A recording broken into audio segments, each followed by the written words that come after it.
Kali ini saya berada di Bendungan Katulampa Ciliwung, mengamati dan ingin mengetahui debit aliran sungai Ciliwung yang sempat membesar mencapai tahap siaga pertama.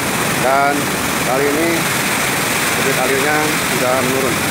Dan apa yang dimaksud dengan debit alir air, kita akan jelaskan nanti lebih lanjut. Assalamualaikum warahmatullahi wabarakatuh. Selamat berjumpa kembali dan bertemu kembali dengan pembelajaran fisika kelas 11 MIPA. Mudah-mudahan kita semua tetap sehat selalu dan tidak kurang satu apapun. Baiklah, materi yang akan kita bahas untuk pertemuan kali ini yaitu tentang fluida dinamis atau fluida yang tidak statis atau fluida yang bergerak. Sebelum melanjutkan materi, sebagai manusia yang beriman pada Tuhan Yang Maha Esa, marilah kita berdoa sejenak sesuai dengan keyakinan dan kepercayaan masing-masing.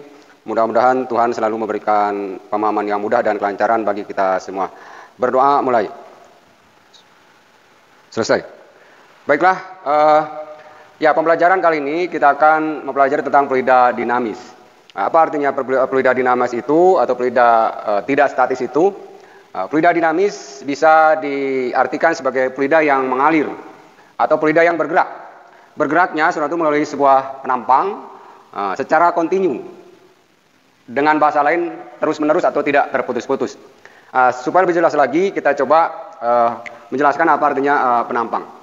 Penampang artinya tempat fluida tersebut mengalir. Contohnya pipa paralon ini yang sudah kita ketahui dipakai untuk aliran pipa PDAM ke setiap rumah atau ke tempat manapun. Kemudian bisa juga selang atau jenis yang lain yang dilalui oleh sebuah fluida. Bisa juga mungkin botol mineral ini. Bisa jadi air bisa bergerak di tempat botol mineral ini, sehingga botol mineral ini dianggap sebagai penampang ketika fluida itu bergerak atau mengalir. Dan banyak jenis yang lain yang sudah barang tentu ketika fluida mengalir pasti dia melalui penampang. Kemudian apa artinya kontinu atau terus-menerus? Ya, kontinu atau secara terus-menerus kebalikan dari diskontinu atau terputus-putus. Ya, contoh bagian dari fluida adalah atau jenis dari fluida adalah air. Air ini misalnya. Dan air ini mengalir di pipa atau di tempat yang lain itu secara kontinu atau secara tidak terputus-putus. Nah, bagaimana dengan gerak air hujan? Air hujan, kalaupun ya kita tahu bahwa hujan itu adalah air. Dan air itu bagian dari jenis fluida. Nah, air hujan tidak termasuk aliran yang disebut dengan kontinu. Kalaupun dia bergerak jatuh dari atas ke bawah, karena jatuhnya adalah bintik-bintik atau butiran air hujan itu. Sehingga air hujan tidak termasuk fluida yang mengalir secara kontinu di sebuah penampang. Itu pemahaman yang perlu kita pahami sebelum memasuki atau memahami materi berikutnya. Ya, kemudian apa yang akan kita bahas berikutnya? Yaitu kita akan bahas yaitu debit alir. Debit alir fluida. Debit alir fluida. Ya, saya ulangi bahwa ketika fluida mengalir pada sebuah penampang, maka muncullah besaran debit atau debit fluida atau debit aliran fluida. Nah, saya ulangi, ketika air mengalir, contohnya, atau fluida mengalir pada sebuah penampang, maka muncullah besaran debit atau debit alir fluida. Pertanyaannya, bagaimana kalau air itu tidak mengalir? Contohnya di tempat ini. Ini air sedang diam. Nah, kalaupun dia di sebuah penampang, maka tidak ada besaran debit pada air yang seperti ini. Saya ulangi, tidak ada besaran debit atau tidak muncul besaran debit alir ketika si contohnya air ini seperti ini. Nah, kecuali nanti kerannya dibuka. Nah, kalaupun saya ulangi, air ini berada di sebuah penampang, maka tidak dikatakan sebagai fluida bergerak sehingga tidak ada besaran debit alir. Sehingga kesimpulannya, debit alir fluida itu atau besaran debit alir muncul akibat si fluida ini mengalir atau bergerak. Nah, pertanyaannya, apa artinya debit alir? Ya, kita definisikan sederhana, definisi dari debit alir. Debit alir bisa diartikan sebagai banyaknya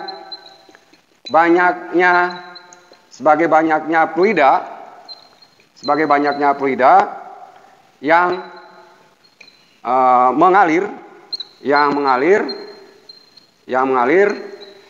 sudah berlaku melalui sebuah penampang atau di sebuah penampang tiap satuan waktu.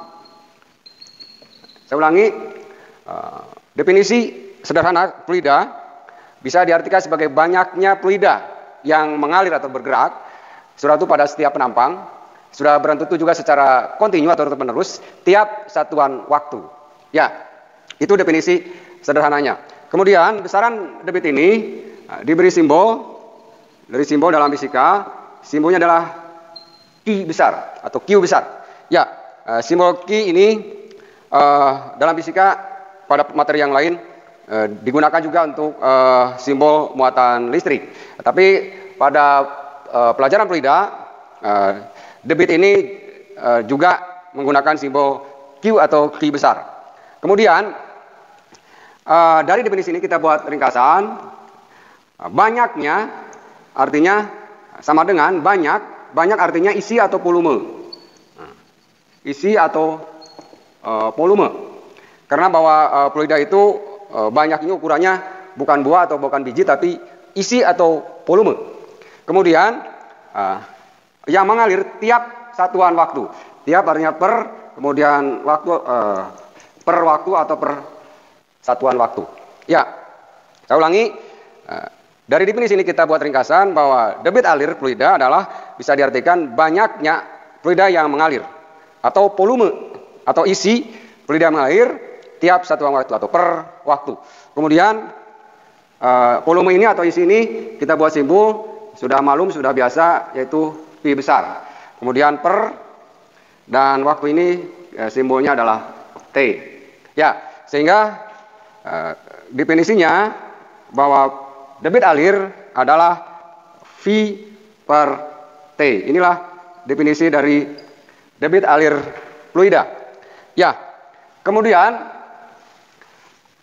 bagaimana satuannya atau satuan debit itu apa? Kita akan coba mempelajari. Saya tulis ulang bahwa definisi dari debit adalah volume dibagi waktu. Ya, atau definisi dari debit alir adalah volume dibagi waktu. Kemudian bagaimana tentang satuannya? Ingat bahwa volume atau isi ini satuan volume atau satuan isi.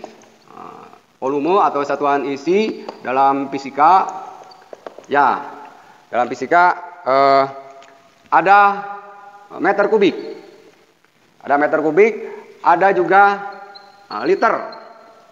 Ada juga cc atau sentimeter kubik. Jadi cc adalah sentimeter kubik atau yang lainnya. Jadi satuan volume atau satuan isi fluida jenis apapun diantaranya dalam meter kubik, liter, cc, desimeter kubik dan yang lainnya dalam satuan isi atau volume. Nah, sudah itu kalau waktu adalah detik. Nah, bagaimana dalam satuan internasional atau satuan SI-nya? Satuan dari debit dalam satuan SI adalah atau sistem SI adalah meter kubik per second atau per detik. Meter kubik per detik. Ini satuan dalam satuan internasional atau satuan SI. Ya, sudah berarti nanti ukuran isi tidak menggunakan selalu meter kubik, bisa juga liter, cc atau yang lainnya. Dan sehingga kalian harus familiar dengan konversi atau nilai kesetaraan. Ini sebagai pendukung supaya mempermudah memahami tentang debit alir ini. Nah, ingat bahwa konversi atau kesetaraan, konversi misalnya 1 meter kubik itu dikonversi ke liter adalah 1000 liter. Ya, ini tidak boleh lupa. Kemudian 1 liter, dalam satuan cc atau sentimeter adalah 1000 cc. Jadi 1 liter itu 1000 cc. Ya, contoh misalnya ukuran botol air mineral ini. Kalau misalnya ini 1 liter dibuat cc, maka 1000 cc. Ya. Kemudian ada juga dalam satuan mililiter. Ya, mililiter ini juga 1 liter itu berapa mililiter? Nah, misalnya ini berapa mili? Biasanya ukurannya ini ada yang menggunakan liter, ada yang menggunakan mili. Ya, 1 liter itu kalau dibuat mili ya 1000 mililiter. Ya, ini sebagai pendukung supaya lebih mudah memahami tentang masalah fluida, terutama debit alir. Karena bagaimanapun banyak fluida terukur dengan ukuran volume. Sehingga volume satuannya ada meter kubik, liter, cc, milimeter, mililiter, dan yang sejenisnya. Ya, supaya lebih mudah, bagaimana cara menghitung atau mengukur debit alir, mengukur debit alir fluida, mengukur debit alir fluida. Ya, bagaimana caranya atau metode untuk mengukur debit alir fluida? Kita akan lakukan dengan cara yang sederhana. Ya, saya ulangi bahwa kita sering mendengar air sungai, contohnya air sungai Ciliwung, debit alirnya meningkat atau naik terbaca di Katulampa atau di bendungan Katulampa. Jadi, debit alir. Ya. Bagaimana cara menghitungnya atau bagaimana cara mengetahui debit alir itu? Kita akan lakukan secara sederhana, contoh aliran air. Ya, dari definisi ini aplikasikannya ke dalam hal yang sederhana untuk menghitung debit. Ya, contohnya ada botol atau tangki, kemudian tangki ini ada krannya, kemudian si tangki ini ada gelas yang akan dijadikan sebagai wadah atau tempat untuk mengalirnya fluida. Ya, contohnya seperti ini. Kita akan coba mengamati secara sederhana. Misalnya, si volumenya, volume gelas atau V gelas, volume gelas atau V gelas misalnya 1 liter. 1 liter atau 1000 cc misalnya. 1 liter atau 1000 cc. Ya, kemudian ini penuh dengan air dan keran dibuka. Nah, keran dibuka, kemudian air mengalir. Air mengalir ke gelas ini. Nah, air mengalir ke gelas ini. Ya, contohnya anggap saja seperti ini ilustrasinya. Gelas ini berisi atau bervolume ukuran 1 liter misalnya. Kemudian tangki anggap saja ini, tempat ini berisi air penuh dan keran kita buka. Dan perhitungannya nanti ketika pas keran dibuka, perhitungan untuk waktu 1 detik dimulai. Misalnya seperti ini. Ya, seperti ini. Dan kita ukur, kita amati berapa lama si gelas ini penuh dengan air. Ya, anggap saja seperti ini. Anggap saja waktu yang mengalir. Nah, waktu yang mengalir atau jika gelas itu penuh terisi air atau diisi air selama misalnya anggap saja 10 detik. Ya, 10 detik. Seperti tadi misalnya. Nah, pertanyaannya ditanyakan berapa debit alirnya? Berapa debit alir air yang mengalir? Berapa debit alir air yang mengalir? Debit air yang mengalir pada gelas. Tersebut. Ya, saya ulangi. Untuk mengukur sederhana tentang debit alir, ini ada sebuah gelas, ini gelas. Kemudian ada keran di tangki ini dan tangki ini penuh air. Kemudian kita buka keran itu dan terhitung mulai 1 detik ketika keran dibuka. Ketika penuh, waktu berhenti artinya sudah di stop.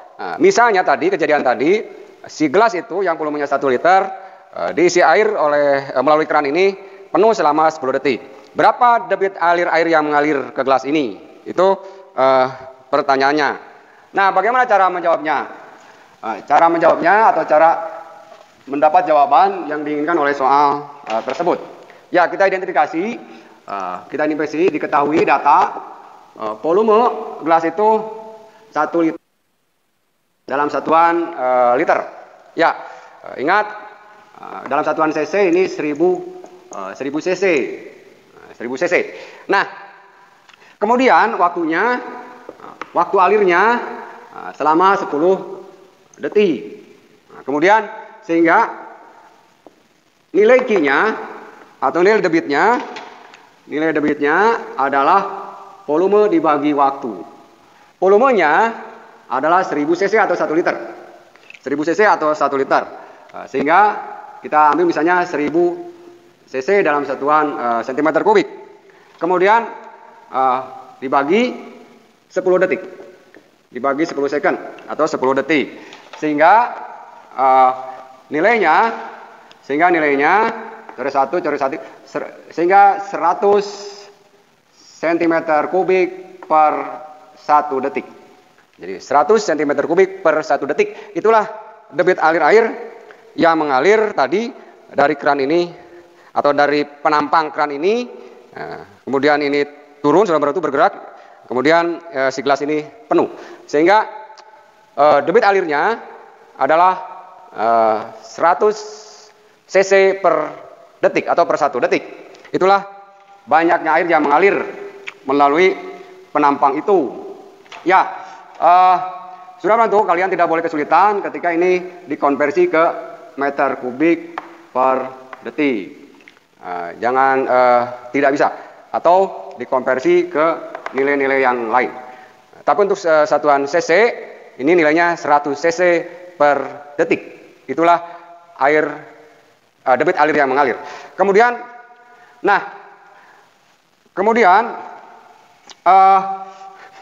kita ambil contoh yang kedua. Misalnya kita ambil contoh yang kedua. Contoh dua. Misalnya ada bak mandi atau tempat air. Anggap saja ini 1 meter kubik air. Kemudian dipasang keran. Ini keran. Misalnya keran di dasar. Keran ini di dasar, posisinya di dasar bak. Ini misalnya ukuran bak. Nah, ingat bahwa ketika bak ini seperti ini atau keran belum dibuka, maka tidak ada besaran debit. Nah, kapan ada debit? Ketika keran dibuka. Ketika keran dibuka atau ketika air mengalir. Nah, pertanyaannya misalnya, tentukan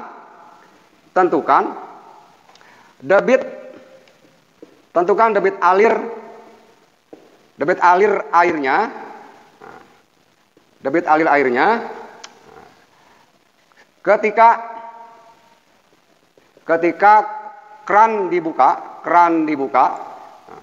ketika keran dibuka, kemudian dan bak tersebut kosong artinya habis airnya selama 20 detik. Ya, tentukan debit alir airnya ketika keran ini dibuka misalnya. Kemudian sehingga bak tersebut kosong selama 20 detik. Ini juga contoh perhitungan debit. Ya, bagaimana cara menjawabnya? Cara menjawabnya seperti tadi bahwa sekarang yang jadi penampangnya adalah ini dan keran ini. Kemudian penampangnya adalah bak dan bak itu volumenya misalnya 1 meter kubik. 1 meter kubik air penuh. Kemudian ketika keran dibuka dan terhitung sampai ke air ini kosong atau bak ini kosong, waktunya misalnya 20 second atau 20 detik. Nah, pertanyaannya berapa debitnya atau berapa debit alirnya yang mengalir pada penampang ini? Ya, cara menjawabnya tidak rumit, bahwa I adalah volume dibagi waktu. Nah, volumenya yang mana? Saudara, itu volumenya adalah volume air yang ada di bak ini. Berapa? 1 meter kubik. 1 meter kubik. Kemudian berapa waktu lamanya air ini kosong atau bak ini kosong, yaitu 20 detik. 20 detik. Nah, sehingga debitnya adalah 1/20 meter kubik per detik. Jadi, 1/20 meter kubik per detik. Atau mungkin ini dibuat desimal, 10 bagi 2, 100, 0,05 meter kubik per detik. 0,05 meter kubik per detik. Inilah debit alir yang mengalir pada penampang bak ini. Saya ulangi, bak ini jadi penampang tempat aliran air fluida, termasuk juga keran ketika keran ini dibuka. Ketika keran ini tidak dibuka, maka tidak ada besaran debit pada bak tersebut. Ya, itulah tentang pemahaman debit aliran air fluida. Kemudian sebagai latihan, coba kalian analisa, misalnya kejadiannya adalah bak kita isi sekarang. Bak ini kita isi, suatu ini adalah misalnya keran. Kemudian ini, kemudian ini bak mandi, ukurannya misalnya 2 meter kubik ukurannya. Ini contoh yang nomor 3 misalnya, yang kalian coba analisa. Ketika diisi air melalui keran ini, ya, si bak ini penuhnya ukurannya sudah bertentu. Jika bak penuh artinya pas 2 meter kubik sesuai dengan volume kapasitasnya. Jika bak penuh selama misalnya 40 detik misalnya, selama 40 detik, tentukan atau ditanyakan berapa debit alir air yang mengalir. Tentukan debit alir air yang mengalir pada penampang tersebut, artinya pada penampang keran dan pada penampang ini, pada bak tersebut. Ya, coba kalian analisa kejadian yang ini atau contoh yang ini. Saya ulangi supaya lebih jelas. Kejadiannya adalah mengisi sebuah bak mandi yang kosong. Volume ukuran bak itu 2 meter kubik. Kemudian keran dibuka sehingga air mengisi atau mengalir. Kemudian ternyata penuh selama 40 detik. Nah, berapa debit alir air yang mengalir pada bak tersebut? Coba kalian analisa supaya lebih paham dan lebih mengerti lagi. Itu saja. Mudah-mudahan bisa dipahami dan dimengerti, dan kita akan coba nanti memperdalam lagi pada pertemuan berikutnya. Dan untuk kali ini kita cukupkan. Terima kasih atas perhatiannya. Assalamualaikum warahmatullahi wabarakatuh.